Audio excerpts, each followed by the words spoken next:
Assalamualaikum warahmatullahi wabarakatuh.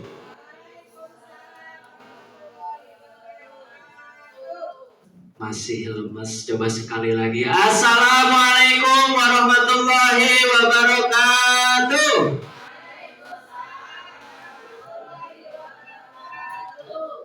Alhamdulillahirabbil alamin wa bihi nasta'inu ala umuri dunya waddin wa ala alihi wa sahbihi ajmain, amma ba'du.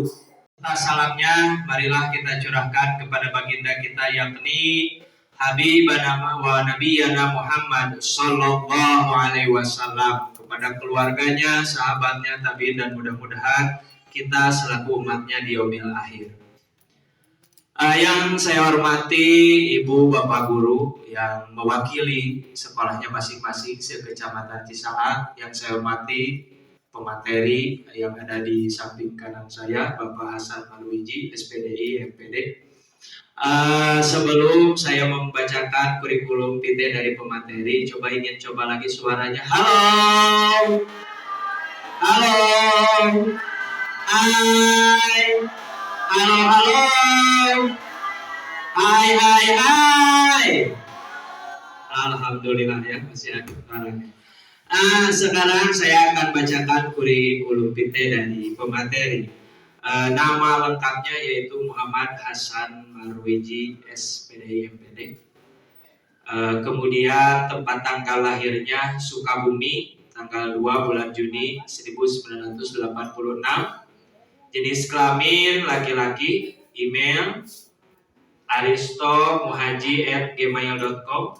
Nomor HP 0816 95 90 32. Kemudian alamatnya di Jalan Pemandian Cigunung, nomor 143, Cisaat, Sukabumi. Di sini ada yang rumahnya di Cigunung? Ada yang rumahnya di Cigunung? Ini Bapak Hasan ini adalah orang Cigunung. Kalau renang, suka renang ke Cigunung? Suka. Rumahnya pemateri ini dekat Cigunung ya Ibu Bapak.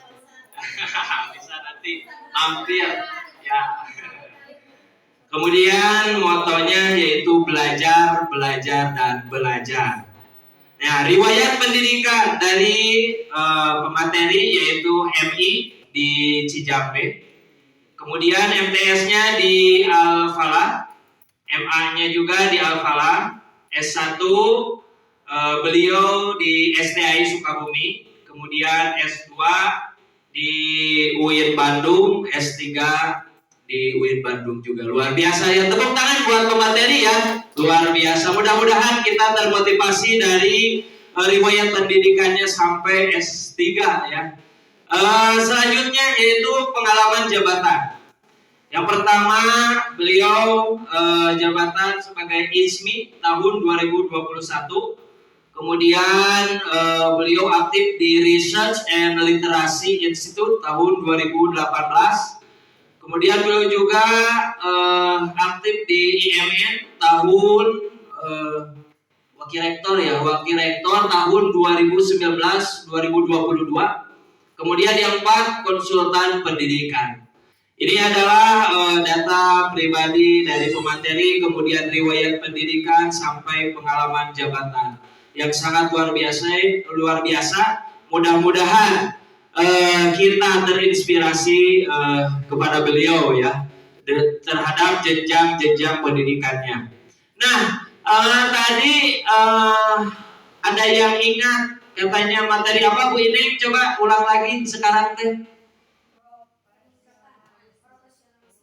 Peningkatan profesionalisme guru. Nah, sekarang oleh pemateri Bapak Hasan Marwiji, SPDI, MPD akan mengupas secara jelas. Mudah-mudahan kita bisa memperhatikan agar kita mendapatkan ilmunya. Untuk menghemat waktu, saya berikan waktu kepada Bapak Hasan Marwiji, SPDI, MPD seluas-luasnya.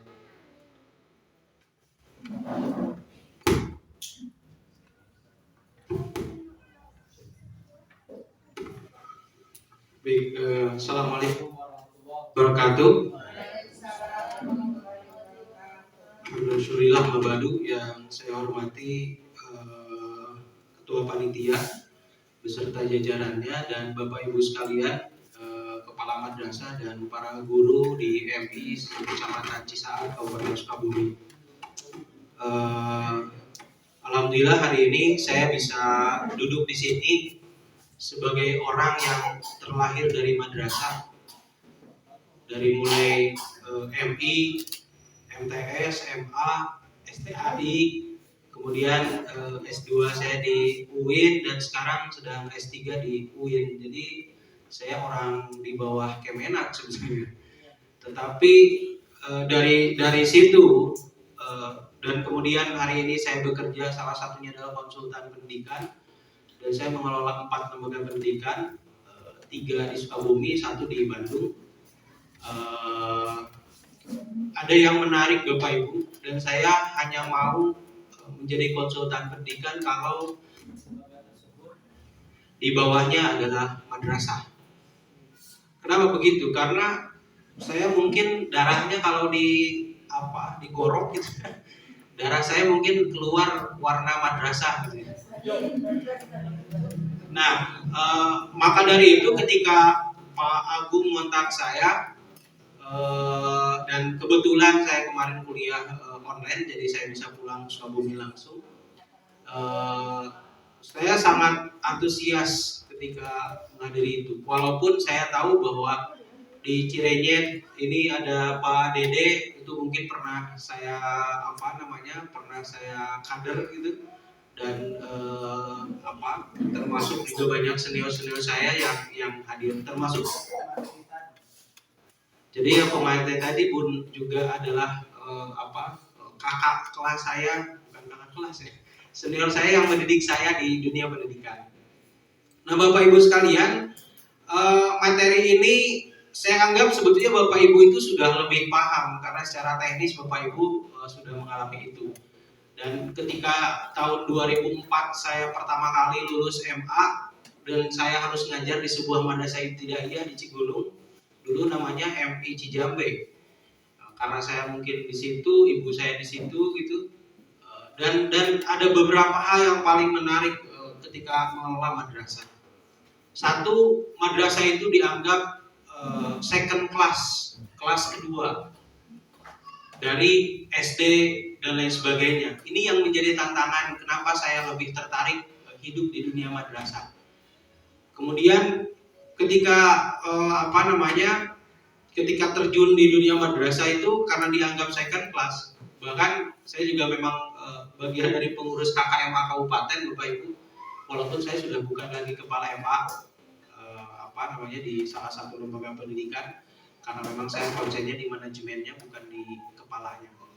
Jadi ketika hari ini MA saja Bapak Ibu di provinsi, BPMU itu tidak cair, bahkan dicoret dari APBD perubahan. Kebayang? Artinya kita sebagai madrasah itu dianggap sebagai kelas kedua dibanding sekolah-sekolah lain. Maka dari itu tantangan ini harusnya menjadi pemikiran bersama Bapak Ibu sekalian sebagai ujung tombak madrasah. Nah, maka saya pernah coba saya bercerita dulu Bapak Ibu, ada handphone dulu mungkin Ibu kenal namanya Nokia gitu. Bahkan dulu mungkin zaman-zamannya itu orang kalau beli handphone pasti pengen merek Nokia. Sekarang ada yang punya Nokia di sini. Padahal Nokia masih produksi kan? Masih produksi. Nah pertanyaannya, kenapa Nokia hilang? Karena mereka sudah tidak mengikuti zaman. Nah, saya cerita begini. Ketika saya baca salah satu artikel tentang sejarah Nokia kenapa tenggelam Bapak Ibu. Jadi Nokia itu dulu dengan egonya, kemudian datang produsen, orang yang memproduksi OS namanya operating system, itu namanya adalah Android yang kita kenal sekarang. Mereka datang ke Nokia menawarkan produknya. Kata Android itu, Nokia, saya punya produk dan ini namanya adalah smartphone nanti di masa depan. Kata Nokia, no, saya tidak akan menerima Anda karena saya sudah pede dengan OS-nya sendiri namanya Symbian dulu. Mungkin Bapak Ibu pernah dengar Symbian gitu Nokia. Nah, ketika si Android itu dia lari ke mana? Ke Sumsang. Nah, Samsung. Ke Samsung. Dia pergi ke Samsung lalu menawarkan produk itu, dan yang waktu itu menghabisi Nokia adalah Samsung. Jadi sebetulnya Bapak Ibu sebagai pendidik dari sejarah Nokia tersebut harus mengupgrade dirinya, dan salah satu hadir di sini itu adalah proses mengupgrade diri, memperbarui informasi diri. Kenapa? Karena zaman semakin berkembang, zaman semakin canggih, dan zaman semakin berubah. Bahkan ketika lahirnya COVID, Bapak Ibu kebayang teknologi yang harusnya 10 tahun kemudian baru kita pakai, sekarang harus dipakai. Gitu.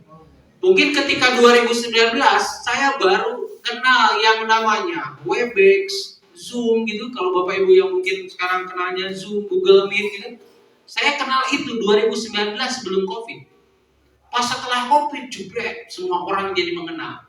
Artinya informasi atau teknologi sekian tahun kemudian harusnya itu ditarik sedemikian rupa, kita dipaksa untuk berhadapan dengan itu. Kurikulum. Mungkin tadi sudah dibahas kurikulum merdeka Bapak Ibu. Bapak Ibu yakin nggak 2024 masih kurikulum merdeka? Setelah gantinya presiden. Nah, maka Bapak Ibu di 4 sekolah yang saya di situ sebagai konsultannya, saya tegaskan kurikulum boleh berubah, tapi pendidikan, otonomi pendidikan di sekolah itu harus terus dikembangkan sendiri oleh lembaga sekolah.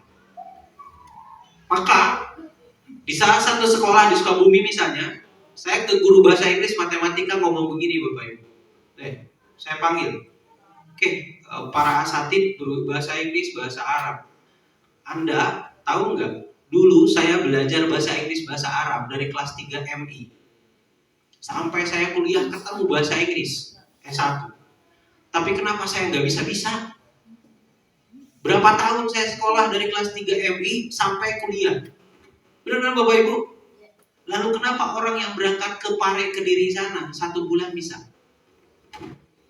Guru tersebut jawab, karena beda metode Pak. Oke, saya mau Anda pakai metode kursus, buang tuh buku-buku modul yang ada di Kemenak. Kenapa saya bilang begitu? Karena kalau Anda masih terjebak pada kurikulum yang ada, kapan mau majunya? Benar? Ini jadi tantangan bersama Bapak Ibu. Maka sebetulnya ada otonomi apa? Otonomi sekolah. Nah, otonomi sekolah itu yang dimanfaatkan oleh kita untuk melakukan inovasi. Nah, kurikulum Merdeka Belajar itu bukan anaknya justru merdeka tidak belajar. Iya kan? Ketika Covid kan, wah, video atau kurikulum merdeka, kampus merdeka, bener, udah mahasiswanya tekan kuliah, siswanya tekan kuliah, karena merdeka kayak gitu. Nah, tapi pada dasarnya apa? Kita dibangun salah satunya apa? Profesionalisme guru itu salah satunya adalah bagaimana guru berinovasi. Bapak Ibu bisa lihat. Kalau Bapak Ibu lihat ke sini, stres Bapak Ibu. Wah, kecakapan abad 21 apa saja sih Pak? Literasi dasar. Bapak Ibu, di dunia ini ada lembaga yang dia tiap tahun melakukan survei di 80 negara. Salah satunya Indonesia. Dan nama surveinya itu adalah PISA, Program International Student Assessment. Mungkin di Indonesia baru berapa tahun sekarang adanya asesmen ANBK tadi ya namanya gitu. Nah di luar negeri sana ada namanya Program International Student Assessment, itu mengukur salah satunya nih literasi dan numerasi. Maka kenapa Nadiem Makarim menginikan kurikulum Merdeka Belajar itu salah satunya literasi dan numerasi? Karena ada lembaga khusus yang mengukur tingkat pendidikan dunia. Namanya adalah PISA.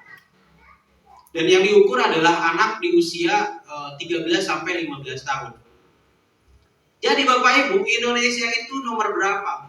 Indonesia itu nomor 74 dari 80 negara. Rankingnya setelah diukur dari PISA.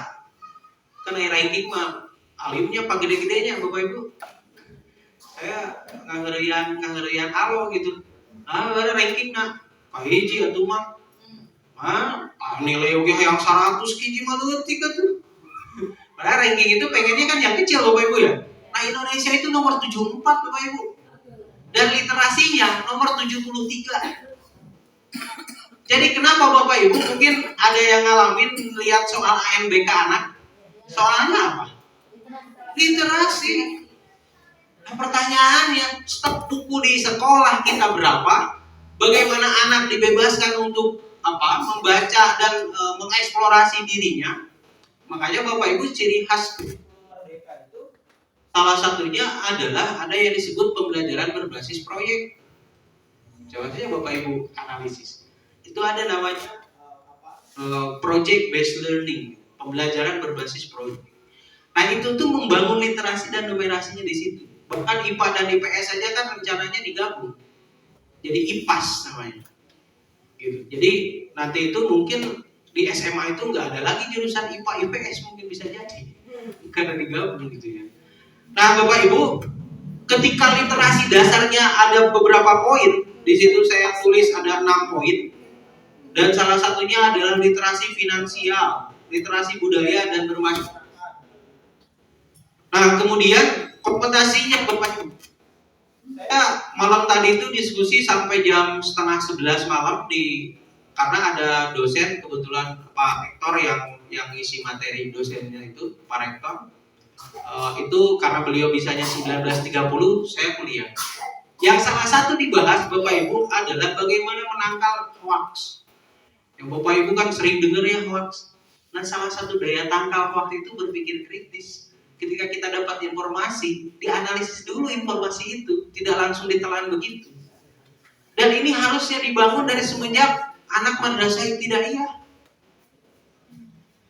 Saya ambil contoh Bapak Ibu, saya juga punya anak, dan anak saya sengaja dididik kalau kemana-mana ada satu kalimat yang harus dia ucapkan, itu apa, ini apa.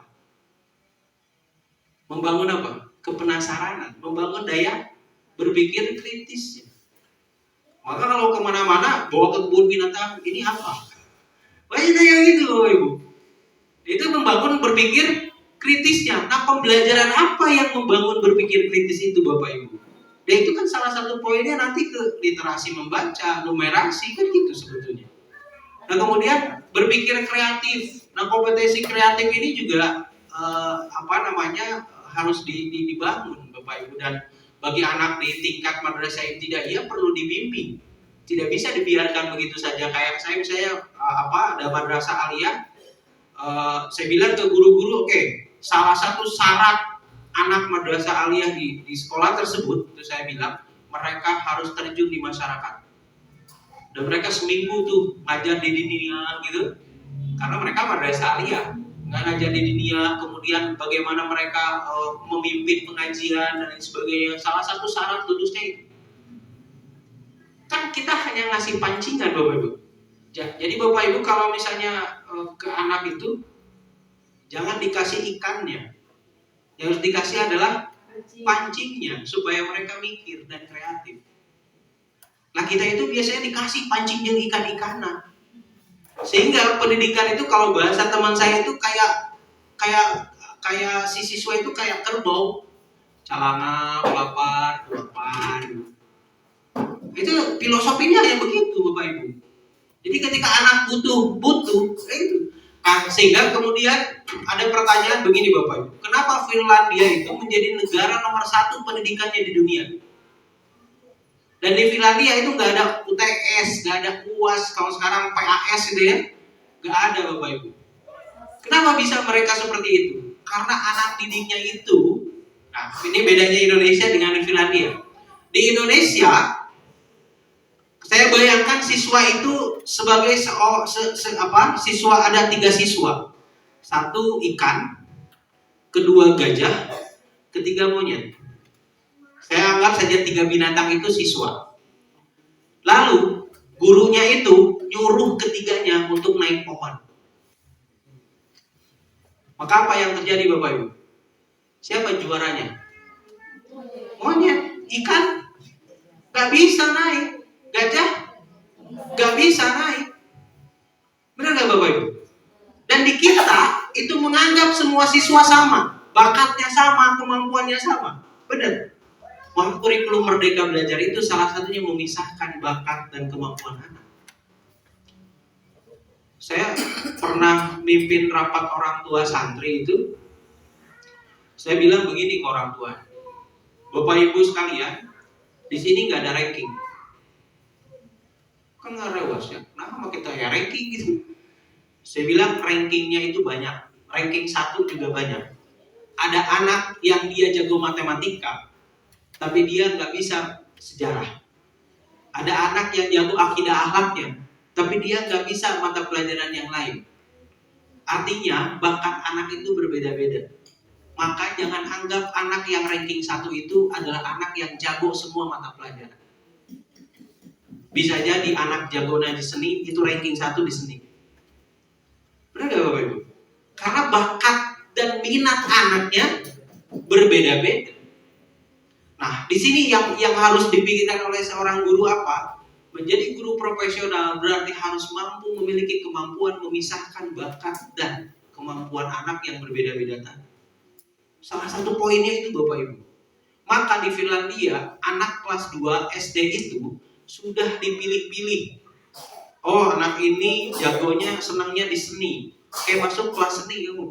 Gak usah belajar matematika yang lain, kamu seni udah fokus. Nah, orang Indonesia itu gak sukses itu. Salah satu indikatornya ternyata itu Bapak Ibu.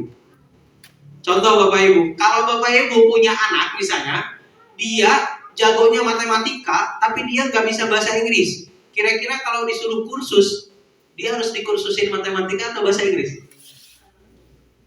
Pasti mikirnya bahasa Inggris, karena dia gak bisa di bahasa Inggris. Itulah yang membuat tidak fokus. Harusnya, kalau anak kita jagonya matematika, kursusnya matematika. Karena berdasarkan minat dan bakat anaknya. Ngerti ya Bapak Ibu ya? Sehingga saya sepakat pada saat itu dengan kalimat Deddy Corbuzier. Dia mengatakan bahwa kegagalan pendidikan Indonesia karena tidak menyesuaikan pendidikannya dengan bakat dan minat anak. Istri saya ngeluh Bapak Ibu. Makanya nama anak saya itu di ujungnya ada kata Averus. Averus itu dari bahasa Arab Ibnu Rushd. Bahasa Latinnya Averus. Salah satu ilmuwan muslim. Karena cita-cita ibunya adalah anaknya supaya jadi ilmuwan. Saya bilang begini, Bun, anak kita mau jadi apa? Istri saya bilang harus jadi ilmuwan. Saya jawab, enggak harus. Terus jadi apa? Kalau dia senangnya main bola, saya sekolahkan ke Persib.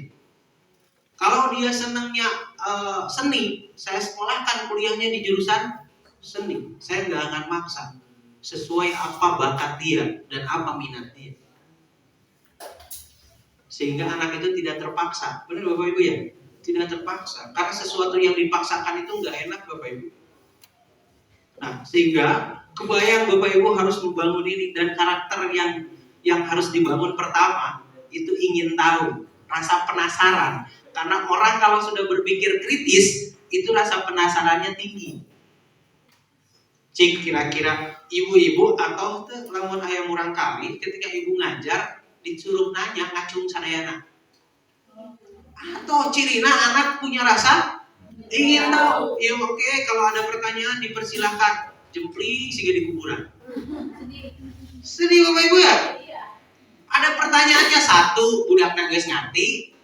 Kedua, dengar tipisan. Udah deh, pilihannya kan itu Bapak Ibu ya.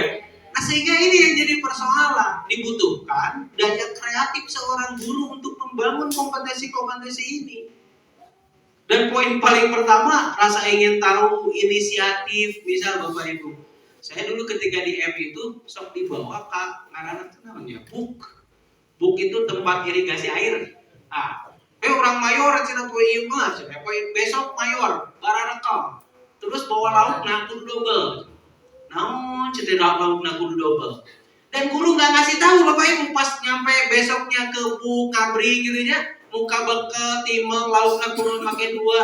Ternyata anak yang juara itu adalah anak yang membagikan ikannya ke teman yang lain. Karena guru pengen tahu inisiatif anaknya. Kan gak sadar loh Ibu ya, karena membangun apa? Inisiatif. Nah, membangun inisiatif itu salah satunya bisa ketika misalnya Bapak Ibu project based learning dalam metode pembelajaran Bapak Ibu berbasis proyek, itu kan misalnya dibagi kelompok. Kemudian di situ dikasih masalah, muncullah di situ metode baru namanya problem based learning. Pembelajaran berbasis masalah. Oke, nih saya kasih masalah ini, kalian coba bahas itu. Ketika dibahas Bapak Ibu, atau misalnya kalau anak MI itu, oke, Ibu punya kertas nih, masing-masing dibagi kertas. Kalian bikin kertas itu menjadi sesuatu yang bernilai seni. Kan mikir anak tuh Bapak Ibu. Si kertas dijian apa nih? Dijian pengetahuan, ya kan? Dijian kakabangan, beda kan? Beda, padahal dikasih bahan yang sama, tapi bisa jadi hasilnya berbeda. Ada anak yang dikasih kertas itu dibikin kakabangan. Ada anak yang dikasih kertas, saya mau gambar. Beda-beda tuh Bapak Ibu. Dan itu dikasih apa? Namanya dikasih masalah anak itu. Jadi ulangan dulu masih nyin masalah teh. Oh, nyin masalah problem based learning gitu. Dulu masjid dah, wah celaka itu. Gitu. Jadi poin-poin karakter yang harus dibangun Bapak Ibu sampai di akhir Bapak Ibu lihat di poin 6, kepekaan sosial. Anak punya rasa saling tolong menolong gitu, itu kepekaan sosial itu tuh, dan itu dibangun. Contoh Bapak Ibu, anak saya dulu jeung babaturanna, padahal dulu pas awal-awal ya udah boga tetangga kieu di penjara di rumah gitu. Tapi pada saat saya baca buku psikologi perkembangan, ternyata anak itu butuh belajar konflik. Jadi mun aya budak saya pasea diantepkeun heula Bapak Ibu sampai ceurik. Karena dia belajar konflik ternyata, maka lahirnya di situ manajemen konflik. Oh, ternyata anak tuh jadi berusaha, oh kalau saya melakukan ini akan terjadi ini, akan melakukan ini terjadi ini. Mikirnya begitu Bapak Ibu. Tahu akan di samping kebae. Kecuali marawa bedo sama cilaka Bapak Ibu. Nah, jadi Bapak Ibu bisa bayangkan nih. Dari gambar ini kira-kira apa? Ya, ningali dengar kata matematika gitu, anak-anak sudah pada takut. Nah, saya kalau ngisi di anak gitu ya, saya suka masuk misalnya, oke, kalian mata pelajaran apa yang kalian paling tidak suka? Hampir semua menjawab salah satunya adalah matematika. Lalu saya tanya lagi, siapa di sini angkat tangan yang bisa matematika? Gak ada satupun Pak yang angkat. Saya simpulkan, apa kesimpulannya? Orang kalau tidak suka, maka dia tidak bisa. Jadi kenapa orang tidak bisa? Karena dia tidak suka. Benar gak Pak? Sok Bapak Ibu cari tetangga yang anak itu jago matematikanya. Kenapa? Karena senang. Karena senang. Nah, makanya tadi anak itu harus sesuai bakat dan minatnya. Karena kalau tidak senang, gak akan bisa sampai kapan. Saya lihat di YouTube Bapak Ibu cerita, saya panggilnya Ustadzah Oki, walaupun dia artis ya. Kenapa? Karena S3-nya itu tafsir Quran Bapak Ibu di UIN Jakarta. Dia udah dokter tafsir Quran. Jadi walaupun gitu-gitu juga dokternya dokter tafsir gitu. Nah, Ustadzah Oki itu dia cerita tentang adiknya, namanya si Ria Ricis. Bapak Ibu kenalnya? Ria Ricis. Nah, Ria Ricis itu dia kerjaannya apa? YouTuber dalam bidang seni, benar. Lalu Ustadzah Oki itu cerita Ria Ricis dulu sekolahnya kayak gimana. Nilainya paling jeblok, rankingnya paling akhir. Hanya satu mata pelajaran yang nilainya bagus. Pelajaran apa itu? Seni. Jadi kalau dia pintarnya di seni Bapak Ibu, fokuskan di mana? Di seni.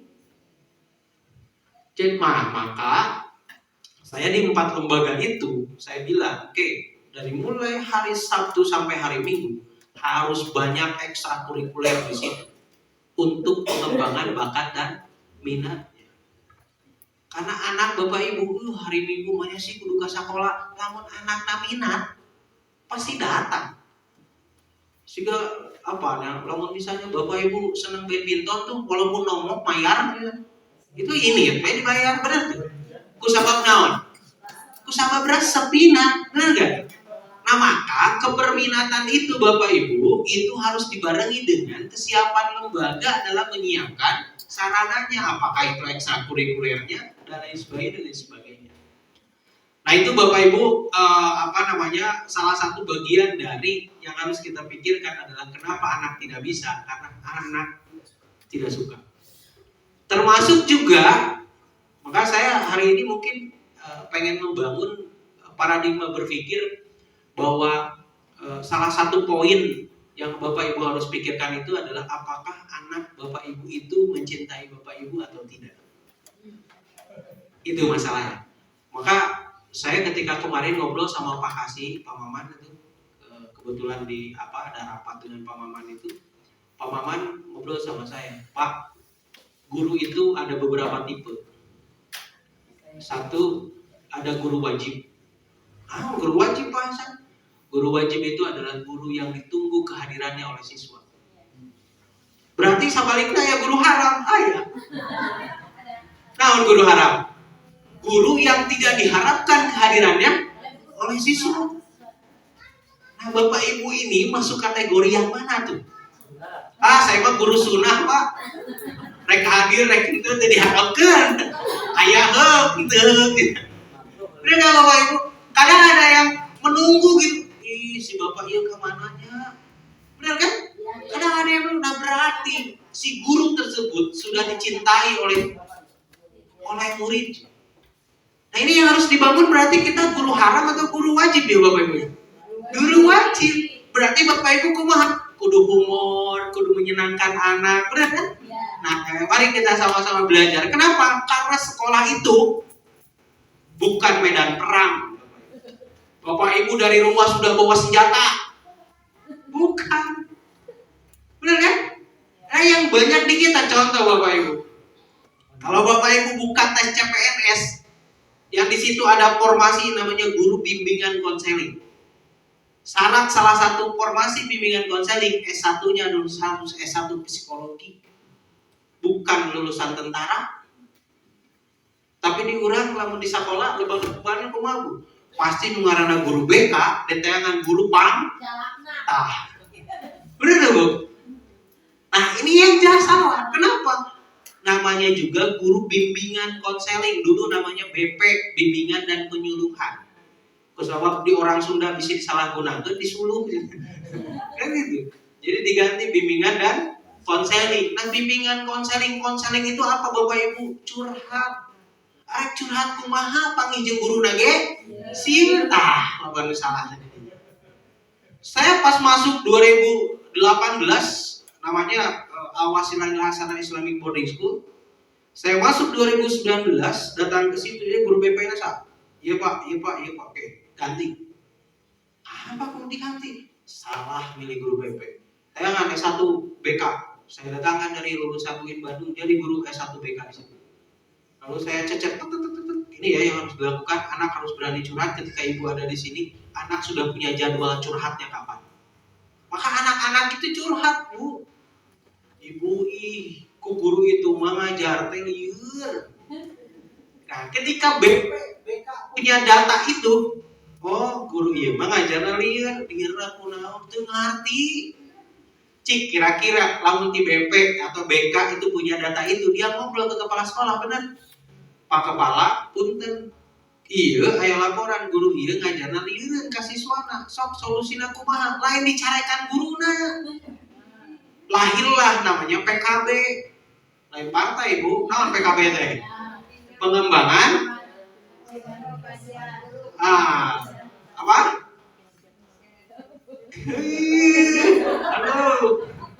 PKB teh, Bu.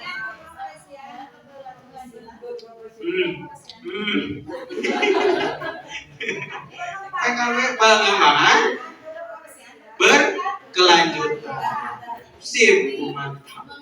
Karena enggak? Jadi ketika si kepala sekolah tahu, ternyata guru iya metode ngajarna teu kahartieun budakna, apa yang harus dilakukan? Dipanggil gurunya. Pak, kalau Bapak ngajar kayak gimana? Kayak gini, Pak. Tong dicarekan. Bimbing. Makanya kepala sekolah mah kudu siga naonnya pelatih.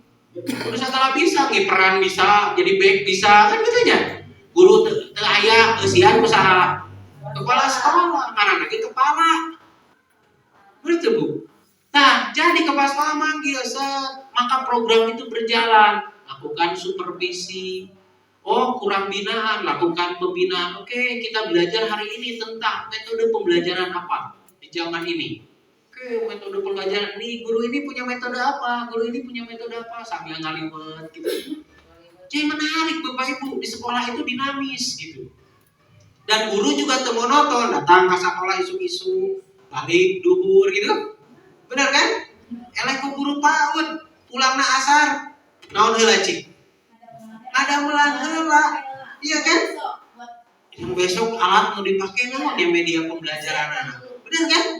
Bapak Ibu, maka kenapa mereka bisa jalan anak-anak atau gitu dia bahagia masuk PAUD itu dan lain sebagainya? Karena dibangun pola-pola itu.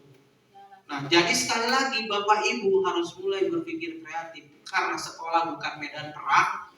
Sekolah harusnya menjadi, makanya muncul program di Kemenag namanya Sekolah Ramah Anak. Loh ya Bapak Ibu ya, karena sekolah itu lain medan naon. Perang. Bapak Ibu asup teh gerebek budak teh. Sarieuna. Maka saya pisahkan guru yang ditakuti dengan guru yang disegani. Itu dua hal yang berbeda. Nah, Bapak Ibu mau yang mana tuh? Disegani. Sakalimat diucapkan diturut langsung. Itu yang disegani, bukan yang ditakuti. Ditakuti mah gampang Bapak Ibu ka sakola moal bedog we. Teu namanya sok. Kan gitu ya? Saha norek lompatan tah. Cik budak teh geter teh Bapak Ibu. Cik Bapak Ibu ketika budak ngageter lalu ngajar gitu dan sebagainya. Rasa budaknya kumaha? Gitu Bapak Ibu. Nah, ini yang harus dipikirkan. Bapak Ibu bisa lihat dari gambar ini. Maracuk, antusias gitu. Kemudian si gurunya juga senyum, ya asup. Naon ya dia. Gak senang gitu, wajahnya pun dan lain sebagainya, bau kelek lah misalnya. Semacam-macam Bapak Ibu. Nah, ibu bau kelek, ibu mah kok kan udah kayak mah gitu Bu. Cuk ibu teh cenah Pak, berarti saya berhasil. Anak didik saya berpikir kritis. Guruna bau keleknya diomongkeun. Benar kan? Nah, harusnya membangun ini. Harus dibangun di sini. Salah satunya adalah mencintai gurunya. Saya di Bandung itu di daerah Majalaya Bapak Ibu. Di situ juga saya mengembangkan salah satu lembaga pendidikan. Punya teman saya saya hanya konsultan saja di situ. Dia curhat kepala sekolahnya. Pak, ini guru kayak gini. Jawaban saya apa? Udah keluarin.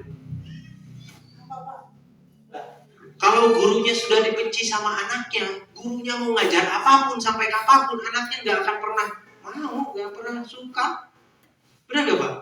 Sok aja. Bapak kalau sudah benci ke Jokowi deh, atau misalnya Anies Baswedan deh, lamun geus benci, namun diomongkan walaupun kebenaran, tetap salah.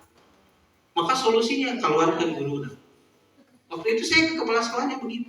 Saya Pak, saya dia keluarkan. Saya kalau di lembaga-lembaga tersebut saya seperti itu biasa. Jadi saat keluar, kenapa? Karena guru tersebut sudah dibenci oleh muridnya. Misalnya gara-gara nyebak bujur budakna Bapak Ibu, itu dosa sejarah si guru tuh. Anak yang lain tahu, kebayang kan? Si guru eta mah apa tuh? Wah, tempat komo dina grup WA. Beneran ngagosip budakna dan sebagainya Bapak Ibu. Kira-kira guru tersebut kalau ngajar benar mau, walaupun metodenya gagah gitu dan lain sebagainya akan masuk karena hatinya bermasalah. Paham ya Bapak Ibu? Jadi apa yang harus dilakukan Bapak Ibu adalah guru dan siswa harus saling mencintai. Karena kalau orang sudah saling mencintai, dia nggak mau melukai. Benar kan? Nah, bagaimana caranya? Pak, saya pengen jadi guru yang dicintai. Ingat tuh, konsekuensi dicintai juga harus mencintai. Kan konsekuensinya gitu. Jadi seorang guru yang dicintai siswanya, ibu bapak juga harus mencintai muridnya. Saya tuh sepakat kata murid sebetulnya. Dari murid berubah jadi siswa di kurikulum ini itu. Sekarang peserta didik, Bu. Saya lebih sepakat murid. Kenapa? Karena dalam bahasa Arab muridun itu artinya orang yang memiliki keinginan yang kuat. Benar ya? Hilang jadi siswa di siswa, namun sih. Benar Bu? Peserta didik kunaon sih ke? Pan pendidik kurang kalian guru. Iya kan? Nah, Bapak Ibu harus membangun apa? Cinta. Kayak tadi Bapak Ibu, kalau Bapak Ibu tadi muridnya kenapa nggak bisa matematika? Karena nggak suka, nggak cinta. Kalau orang sudah cinta tadi Bapak yang badminton hujan oke ini, kusabab cinta. Pamajikan molotot oke di imah ini mah. Benar kan? Kusabab naon? Cinta. Dan kusabab cinta hujan oke lewat Bu. Sekarang anak didik Bapak Ibu kalau sudah cinta kira-kira ibu bapak jadi guru haram atau guru wajib? Tadi dibangun teh. Ih, saya menurut si ibu ieu teh, si ibu kemana sih? Dia mengharapkan sesuatu gitu. Diganti ke guru lain. Ida lain hayang nu ieu. Kan muridnya begitu. Karena sudah cinta. Bagaimana membangun cinta Bapak Ibu? Membangun cinta itu akan lahir dua hal. Satu, gurunya dihargai. Dan level paling tinggi adalah dihormati. Yang saya tadi sebut bukan ditakuti oleh siswa jadi guru itu, tapi disegani. Jadi kalau sudah membangun cinta, Bapak Ibu akan dihormati dan dihargai. Bapak Ibu ngomong misalnya cep langsung jempling. Anak, oke silakan. Kalian mau bertanya apa? Enak gitu menikmati suasana kelas. Bapak Ibu, karena saya juga di Research and Literasi Institute beberapa tahun ke belakang saya meneliti di beberapa sekolah di kota Sukabumi. Hasil penelitiannya adalah konsentrasi siswa di level SD itu hanya. Kebayang Bapak Ibu ngajar di jam berapa? Jam 7 sampai jam 12.30. Kebayang ke Bapak Ibu. Bari pelajaran gonta-ganti gitu. Saya tuh lagi mikir, lagi mendesain di lembaga yang 4 tadi, itu pelajarannya itu satu-satu. Cuman kebutuhan SDM-nya lumayan besar. Jadi misalnya Bapak Ibu sabulan dia matematika itu diganggu lain. Kenapa? Karena anak tidak fokus. Isuk-isuk panggil olahraga. Masuk jam kedua panggil matematika. Terus ganti di buku naik tadi. Jam katilu IPA.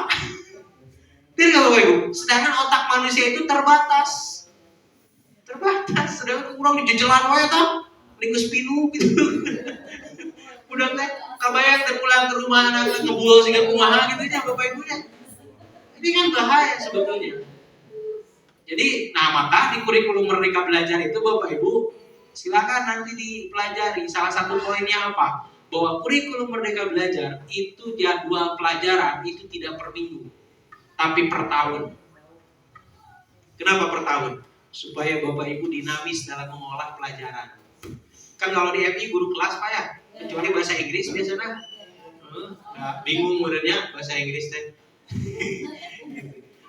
Ketika Bapak Ibu di kelas, oke, hari ini mah kita belajar matematika di tematik. Itu bebas kan? Bereksplorasi terhadap pelajaran itu bebas. Makanya pelajarannya per tahun, tidak per minggu. Kan orang mah per minggu ya, matematika 4 jam. Saya 4 jam itu bisa diganti. Iya kan? Dan itu 75% itu harus berbasis proyek. Saya ingat bagelnya Bapak Ibu ku guru teh dibawa bohlam cenah ti imah teh, bohlam buleut teh bodas Bapak Ibu. Bohlam urut cenah. Cenah beusian cai bungkus ku plastik, dipastikan di talian dulu. Ya bohlam saya sekieu nih bodoh konengnya dicai. Bawa kertas di lapang we ngadeangkeun. Di naonan di panon poean geuningan. Aya titikannya Bapak Ibu kertasna teh kaduruk cenah. Eta pelajaran IPA cenah. Sampai akhirnya hilang tentang pelajaran nawan. Basisnya basis proyek gitu loh. Anak disuruh oke, kalian besok itu jangan masuk ke sekolah. Bu, kalian silahkan bikin kelompok. Misalnya satu kelas ini 4 kelompok. Satu kelompoknya 10 orang misalnya. 10 orang ini silahkan kalian belajarnya di rumah siapa. Oh, kumpul di situ, ini kumpul di sini. Tapi dikasih proyek. Kayaknya kalian harus bikin A, yang ini bikin B, kalian bikin C. Nanti di depan kalian presentasikan hasilnya. Dipamerankan misalnya. Oh, kan jadi anak tuh apa? Ekspresinya keluar Bapak Ibu pada saat itu. Kan biasanya kalau Bapak Ibu ngajar, anaknya tuh wali nanya. Tapi kalau dengan temennya, berani nanya. Itu kan bisa dilakukan sebetulnya. Itu namanya berbasis project. Nah, Bapak Ibu bagaimana caranya supaya bisa dicintai? Saya menulis di sini ada 3 tahapan. Tahapan pertama adalah atau tutung sama open. Oke, open itu keterbukaan Bapak Ibu. Kalau Bapak Ibu terbuka pada anak, anak pun akan terbuka. Tapi saya ada catatan di open tadi. Ingat, opennya itu adalah limited, terbatas. Bapak Ibu ulah pas saya jeung salaki diomongkeun ka budak. Itu limited. Jadi itu batasan-batasan. Kenapa open Bapak Ibu? Ketika Bapak Ibu open terhadap anaknya, ayo budaknya misalnya Bapak Ibunya rada bangor misalnya, panggil, kamu udah ngobrol di imah ibu yuk, udah ngaliwet, ajakan si iya geng naungkul diajakan di imah, ngobrol gitu Bapak Ibu, itu yang disebut open tuh. Ketika Bapak Ibu sudah open, kira-kira anaknya open ya? Open. Dan Bapak Ibu tahu kunaon dia budak make kieu gitu. Nah, kalau sudah nyambung begitu Bapak Ibu, lahir yang kedua. Mancing. Ku Bapak Ibu dipancing kumacarana si anaknya bisa mengalami perubahan. Set gitu dimainkan pola berpikirnya, dimainkan hatinya gitu. Karena hatinya sudah keikat tuh ku Bapak Ibunya. Maka kalau sudah open, sudah kepancing anaknya, dia wani curhat langsung, ibu aya waktu istirahat. Ayo naon? Bade curhat Bu di rumah teh kieu tos beres sekolah ka ibunya. Enak kan Bapak Ibu ya? Padahal budak teh pangbangor asalna teh teu pira dibere liwet. Kan enggak bangun open tadi ya Bapak Ibu ya. Cuman open. Apapun caranya Bapak Ibu, kumaha carana anak jadi open, terbuka. Salah satu syaratnya ibuna oge kudu terbuka. Hari ibuna teh terbuka, budak teh kumaha terbuka nah. Kan gitu ya. Jadi kuncinya gurunya harus open, terbuka. Pada siapa? Pada anaknya. Jadi itu salah satu contoh. Kan ini mah bukan. Anak itu gak mau datang ke rumah gurunya pun takut. Tadi itu Bu, ilustrasinya siga guru BP lah gitulah. Kan gurunya datang ke BP-nya pada naon? Curhat, arek nu bermasalah arek nu henteu. Saya nanya ke Ibu, di sekolah Ibu kalau ada siswa yang berprestasi dibawa ke BK kan? Naon unggul nu dibawa ke BK? Ya, itu salahnya Bu. Betul. Salah itu di situ. Padahal BK pun anak-anak yang berprestasi, perkembangannya cepat, lain bangun unggul. Mereka itu butuh yang namanya konseling, curhat, ditanya, kamu kenapa hafalan? Nah, contoh misalnya ada anak kelas 12 itu, kelas 11 di saya itu Bu, ziadahnya sudah selesai 30 juz, kemudian sekarang dia sudah masuk ke 24 juz mutkinnya. Mungkin itu kalau Bapak Ibu dikucak kumaha dia bisa jawab. Dia itu rencananya lulus kelas 12 itu udah nungguan Universitas Madinah. Nah, si anak ini dipanggil, saya suruh BK coba panggil. Kumaha carana eta budak make bisa sampai 24 juz sekarang. Mungkin lagi bukan ziyadah udah selesai. Dipanggil ke BK. Laporan ke BK selama bahasan anak itu dia cerdas itu karena A, B, C, D. Kira-kira ibu-ibu data itu bisa dimanfaatkan nggak? Manfaatkan, dipakai ke anak yang lain. Nah itu solusinya Bapak Ibu. Jadi BPT lain tempat udah bangor. Itu yang salah. Makanya saya teh greget tuh. Nah makanya sok BKT wani curhat anak, makanya BK pun harusnya lu galak hiji misalnya kita mah gitu, kamu tuh bisa ngubah mah gitu loh. Itu yang harus dibangun. Nah kalau sudah Bapak Ibu open terhadap siswa, anak pun akan open. Dan ketika dua-duanya open, maka akan kepancing. Anaknya berani curhat dan lain sebagainya. Kalau sudah di situ lahir yang disebut dengan kenal. Oh nyaho si ibu ieu mah lamun sehari-hari teh naon. Oh anak si ibu ieu mah kerjana di anu. Benar kan? Nah, ketika Bapak Ibu sudah kenal dan itu awal dari rasa sayang. Dan nanti lahir jadi cinta. Jadi untuk membangun anak cinta pada kita dan kita cinta pada anak, open, mancing, kenal. Kuncinya hanya itu Bapak Ibu. Jadi sekarang Bapak Ibu jadi guru yang terbuka pada anak. Anak juga akan nanti terbuka pada kita. Saya Bapak Ibu punya teman, mulai nama film preman pensiunnya, itu asli preman di terminal Cicagung. Itu teman saya. Ketika saya ke Cicagung ketemu gitu, dia belum nikah. Bro, nah ini irah rek kawin. Acan bro, can lagi. Emang aya nu kumaha? Urang mah hayang neangan santri agim. Saya sambil heureuh ya.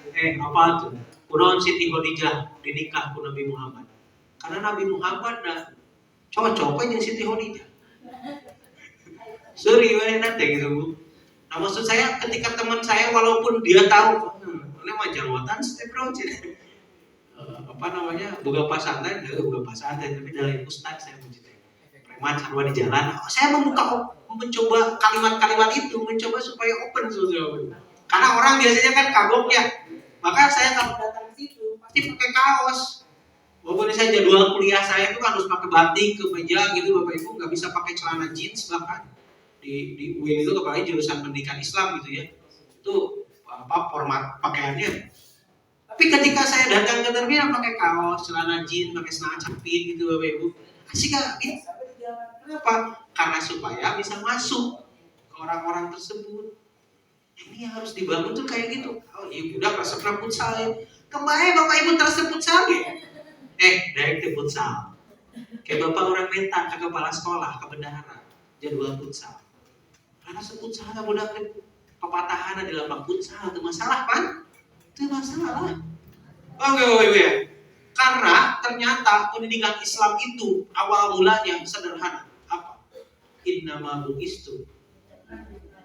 Bahwa Nabi Muhammad itu mendidik itu paling penting itu bukan IPA, tapi akhlak, bukan matematika, tapi akhlak.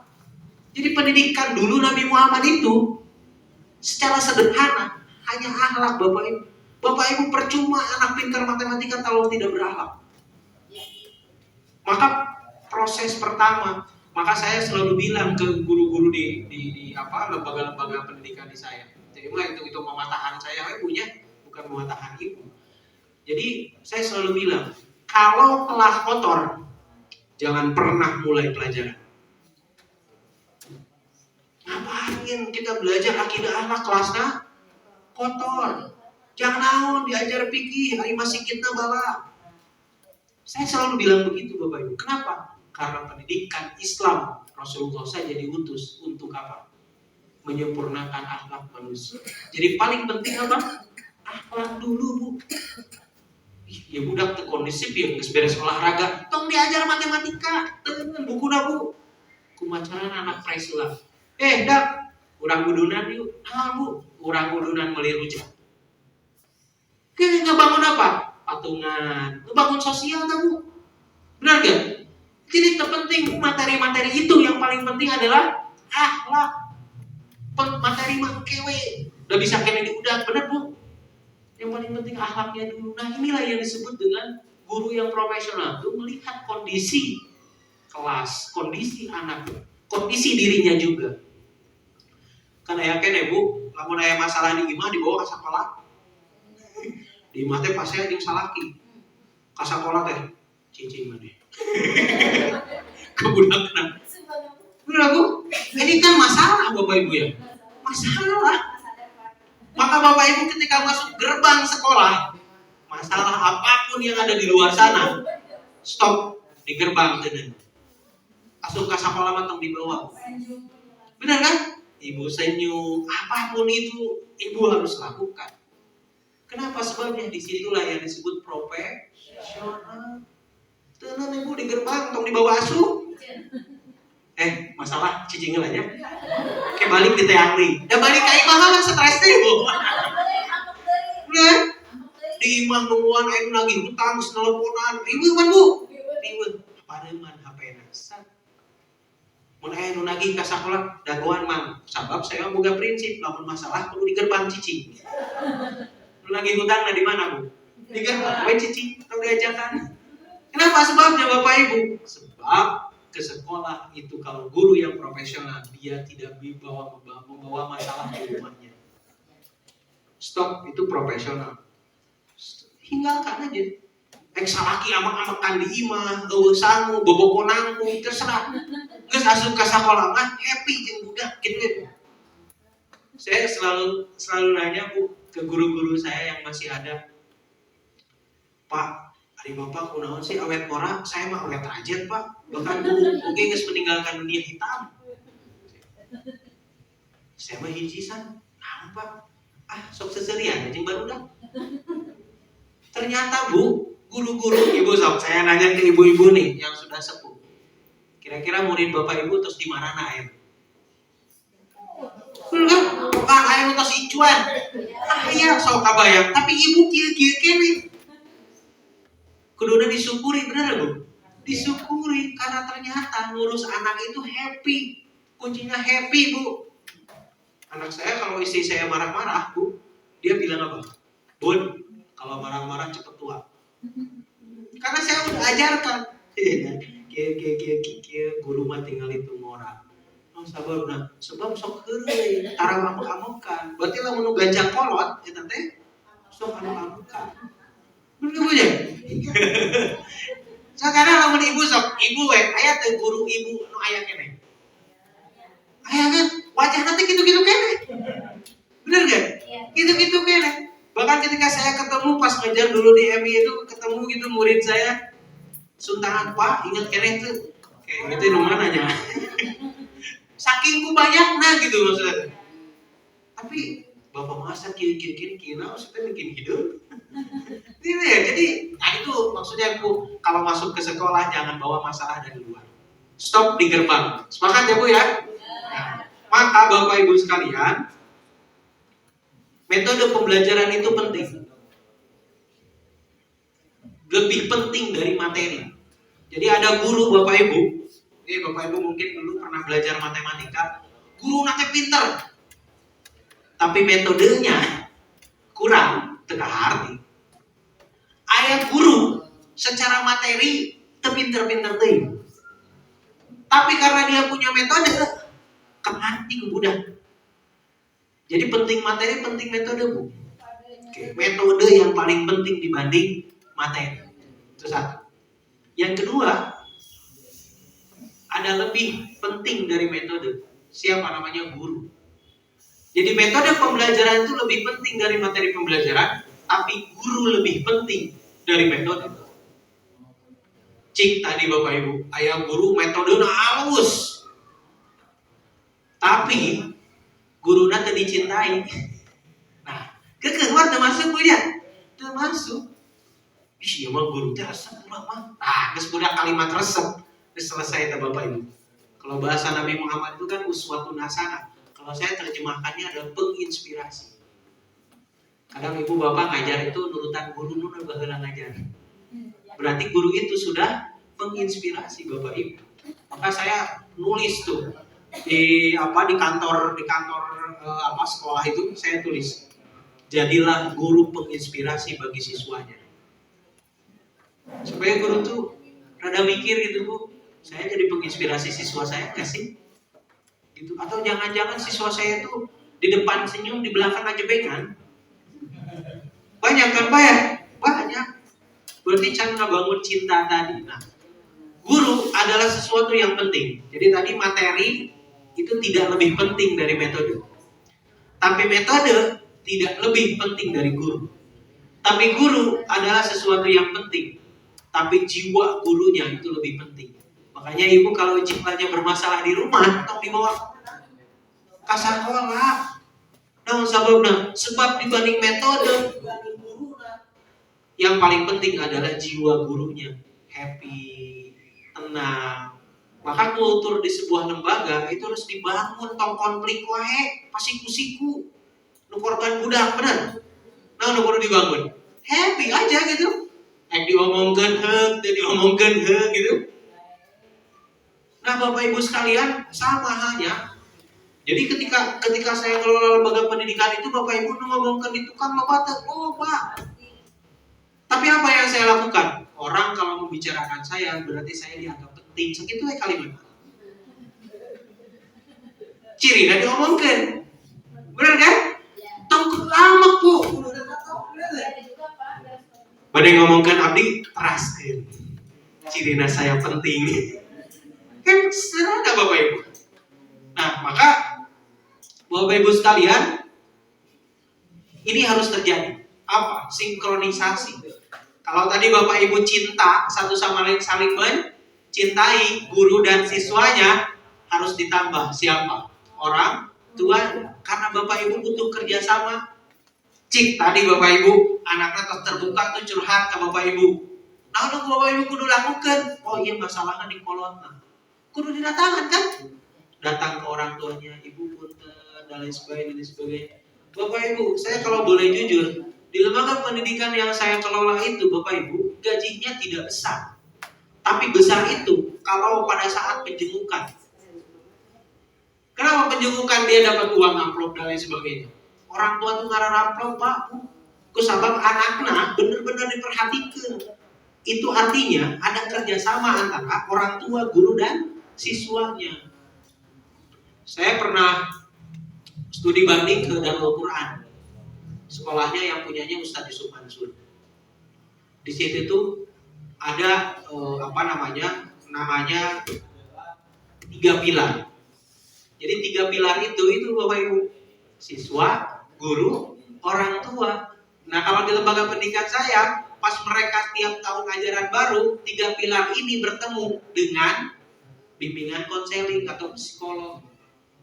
Jadi psikolognya dites, oh iya anak resepnya matematika, ketahuan tak dikasih tahu ke gurunya, Pak, anak ini senangnya matematika. Tapi ditanya lah ke indungna, ibu ingat ya, anak ibu itu bakatnya di matematika, ibu jangan suruh dia yang lain.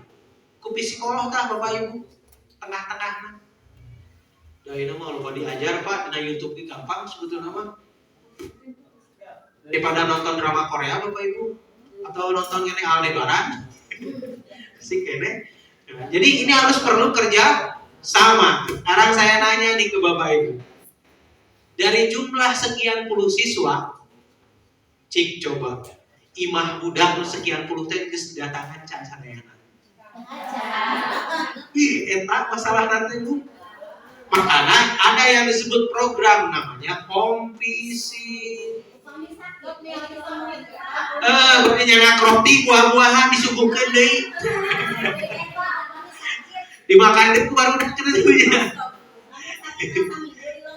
Nah, ini yang harus diubah Bapak Ibu. Artinya apa? Anak negeri karena di kompetisi. Tapi ketika anak berprestasi, jadi lo padahal kuduna dilongok bahwa ibu punten, anak ibu berprestasi, dia juara pramuka. Kira-kira teh Bu, jadi nengan bermasalah hukum. Karena lihat masalah itu negatif. Padahal masalah itu ada yang disebut masalah yang positif. Masalah positif itu emang Bu, anak berprestasi bukan masalah. Masalah sebetulnya. Benar kan? Cik ibu anu dulu nyen skripsi dengan masalah negatif atau positif. Benar kan? Dengan judul skripsinya masalah positif. Pengembangan metode A terhadap itu positif. Nah, cik ayeuna mau ubah teh Bu, berpikirna bahwa masalah teh aya masalah nu positif, datang ke orang tua teh lain gering unggul. Ya, tapi naon Bu, lamun berprestasi datangan, kedekatan ibu tuh dengan orang tua, maka kalau ada apa-apa ibu enak. Benar ya? Open lagi gitu tadi, open, saling mencintai. Ada saling mencintai itu jadi minato. Entah tuh. Oke, lalu kemudian Bapak Ibu, nah, jadi ini yang disebut dengan integrasi 3 pilar, guru, siswa, orang tua. Nah, yang selanjutnya adalah Bapak Ibu, yang banyak masalah pada masalah guru itu ini. Kelasnya tidak menyenangkan. Pas asup ke kelasnya sih gak suka kuburan. Karena tadi seremnya suka kelas teh. Ya Bapak Ibu ya, dibangun kesereman itu.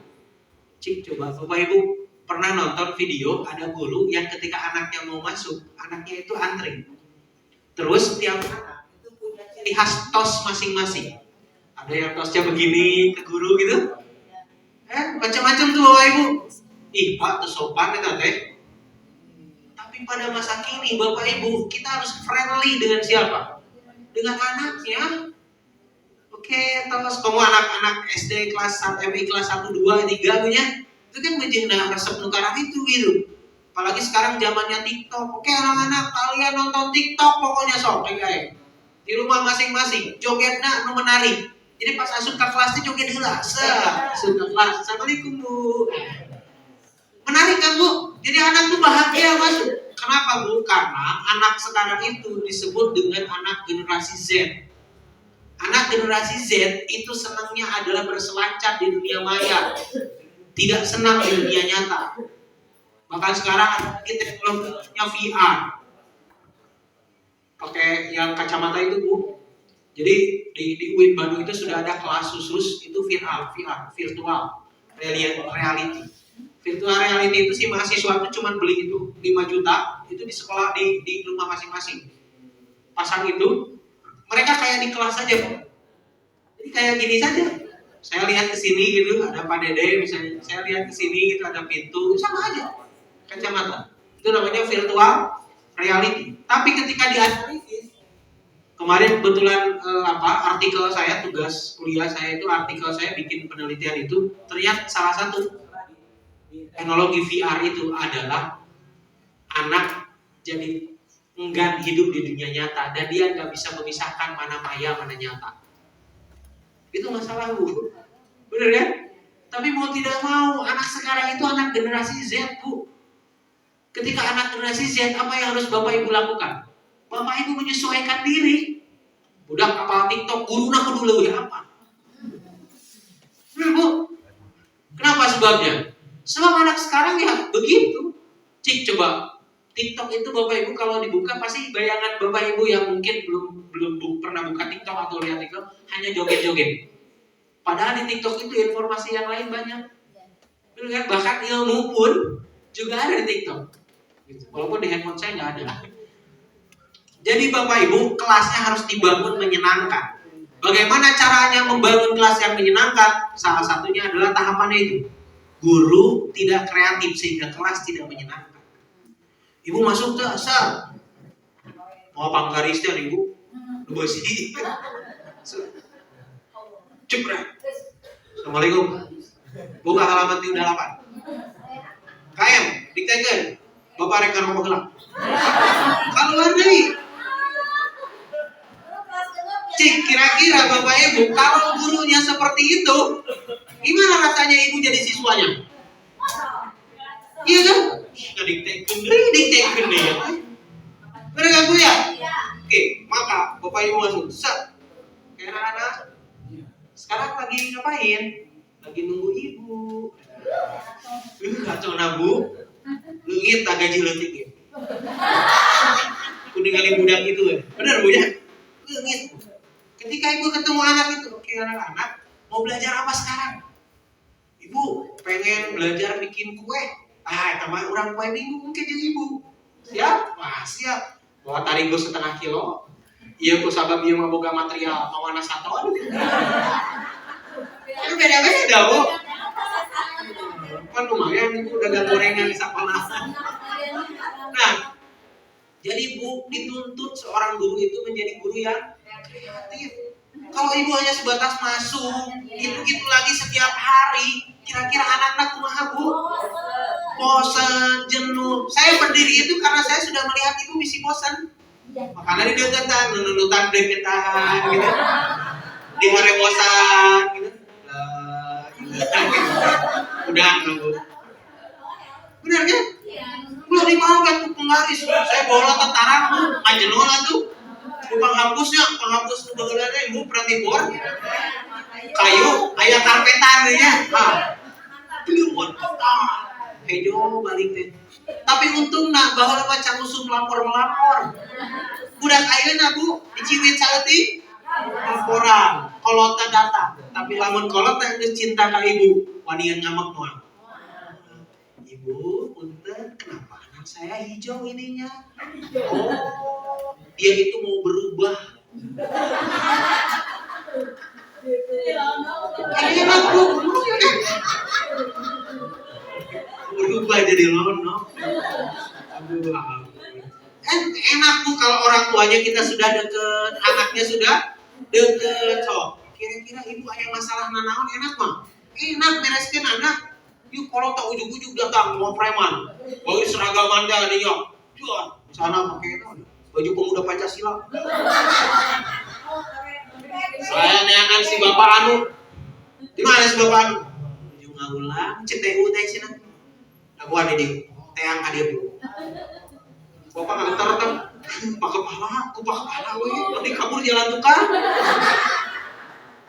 Ya, sehingga sekolah di tangan wartawannya gitu Bu. Terima kasih. Saya mau wartawan datang sampai sampaikan aja. Karena beres ku ngobrol sebelum Bu. Bapak pesantren saya itu 120 anak itu yatim dan duafa. Jadi dari mana keuangan itu untuk membiayai mereka. Bapak pilih badan nabihan. Kabur Bu, saya deh datang sama enak. Nah, balik lagi. Jadi ibu harus membuat kelas menyenangkan. Salah satu tahapannya ibu kudu jadi guru naon? Kreatif. Cik coba di kelas teh gambarna satahun teh kieu we misalnya. Bisa jadi ubah setiap minggu sekali. Sekolah bikin program. Oke, saya di sana itu dia bingung sekolah teu boga duit jangan ngecat sekolah kumaha carana. Oh, nyeun program. Apa? Lomba rias kelas. Gambar Bu barudak kudu nancet. Da barudak mah Bu. Bener kan? Sekolah keluar biaya. Henteu. Kan saukeun meuli naon Bu? Indomie jeung kiripik diasupkeun kana dus dibungkus ku kertas. Hadiahna itu. Tapi apa? Tapi modal ngecetna leuwih mahal dibanding beli kiripik. Bener Bu? Cet gambar gedung budak teh. Belah itu mah gambar bunga karena kelasnya kelas khusus ahwat gitu. Yang Iwan mah gambarna aya Spider-Man. SPD yang pede yang alhamdulillah telah selesai dilaksanakan dan dapat disimpulkan bahwa menjadi guru profesionalis itu bukan hanya sebatas mentransferkan ilmu saja, tapi harus membangun cinta ke anak dan anak pun akan mencintai kita. Bahkan guru pun bukan menjadi guru yang ditakuti ya, tapi guru yang disegani.